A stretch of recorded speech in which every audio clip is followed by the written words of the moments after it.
सभी लोगों को प्रणाम था बिहार के टाइगर।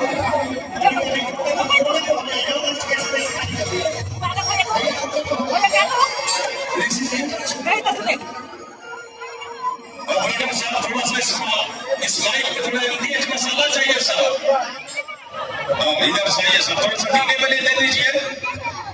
भोजपुरी के कलाकार जिनकी असली पूरे हिंदुस्तान में पूरे बंगाल में पूरे वर्ल्ड में तुम जवान है, आपको मालूम होना चाहिए आपका वही बेटा राज चक्रवर्ती की मोहब्बत में और टीएमसी के बंगाल में राज भैया के मोहब्बत में